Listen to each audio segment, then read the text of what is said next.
Recently in the news, we've been told that our war in Iraq is over and we're bringing the troops home. And that sounds wonderful, except that we're still leaving 50,000 troops there, no small amount, and we're not closing any of our military bases. I think it's important to point out that if you remember back in the 2000 election, George W. Bush ran on a non-interventionist foreign policy and no nation building. The use of the military. There's some people are now suggesting that if you don't want to use the military to maintain the peace, to do the civil thing, is it time to consider a civil force of some kind that comes in after the military that builds nations or all of that? Is that on your I don't think so. radar screen? I think what we need to do is convince people who live in the lands they live in to build the nations. Maybe I'm missing something here. I mean, we're going to have kind of a nation-building corps from America? Absolutely not. Our military is meant to fight and win war. That's what it's meant to do. And when it gets overextended, morale drops. But I'm going to be judicious as to how to use the military. It needs to be in our vital interest, the mission needs to be clear, and the exit strategy obvious. So George Bush broke his promise. Obama isn't doing what he promised to do because he's still leaving troops there, which are still going to be in harm's way.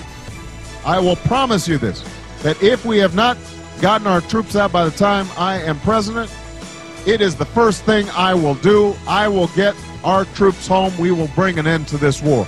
You can take that to the bank.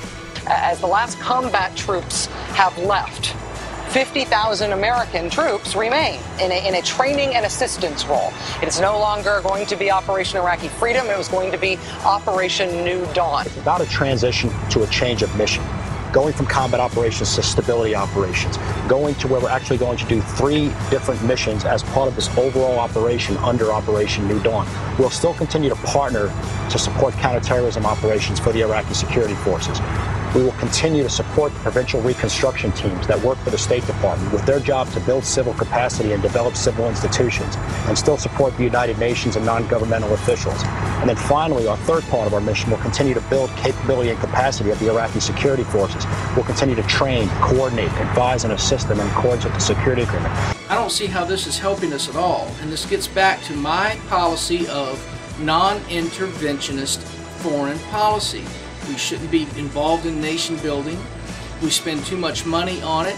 We put our troops at risk to no good cause, and it should be stopped now. We need to bring our troops home, and we need to use them the way they were intended to be used, to protect our nation, and only after we have declared war against a viable enemy that we know.